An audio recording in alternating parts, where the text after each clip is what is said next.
বাবা, ঠাকুমা, কি হয়েছে? এত চাচিমেচি করছিস কেন?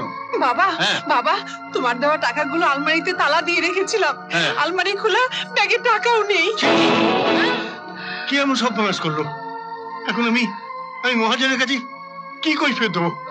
অতগুলো টাকা আমি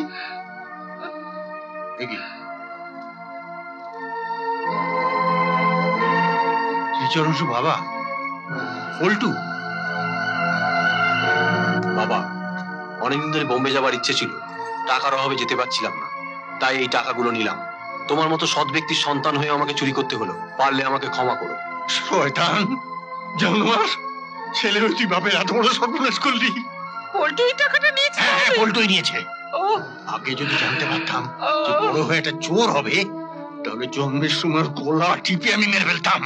আমার এতদিনের পরিশ্রম, এতদিনের তিল তিল করে গড়ে তোলা বিশ্বাস সব একদিনে শেষ হয়ে গেল মা, সব একদিনে শেষ হয়ে গেল।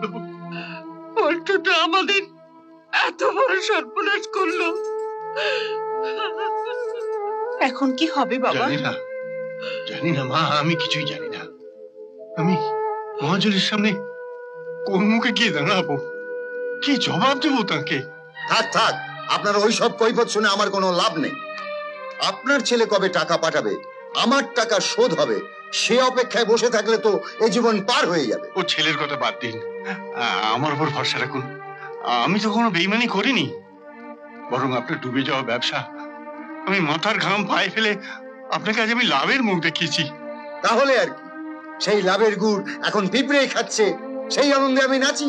আমি আপনাকে কথা দিচ্ছি, যেভাবেই হোক ও টাকা আমি শোধ করে দেবো।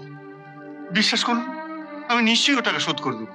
বেশ তো, শোধ করে দিলে মামলা তুলে নেবো। এখন তোমার সঙ্গে আজে বাজে কথা বলে আমার সময় নষ্ট করতে আমি রাজি নই। এখন পুলিশের হাতে মামলা, ওরা যা ভালো বুঝবে ওরা তাই করবে।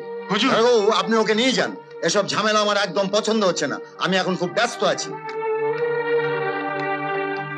চলুন। বুঝিল বাবু, আমাকে দয়া করুন, আমি আপনার পায়ে ধরছি, আমাকে দয়া করুন, দয়া করে আমাকে পুলিশের হাতে তুলে দেবেন না, আমাকে কটা দিন সময় দিন। আমি আপনাকে কোনো সময় দিতে পারবো। দাঁড়ান,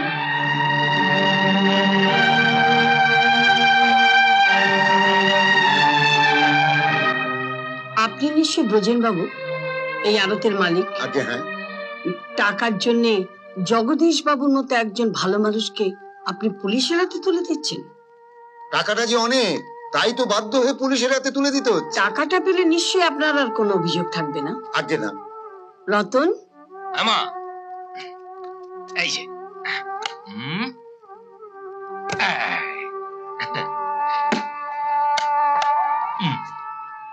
এতে 1 লাখ টাকা আছে, আপনার পাওনাটা বুঝে নিয়ে বাকি টাকাটা জগদীশ বাবুর বাড়িতে পৌঁছে দেবেন। চলুন জগদীশ বাবু। আগে কই চলুন। আমার এই বিপদের দিনে আপনি যেন ভগবানের মতো এসে আমায় বাঁচালেন।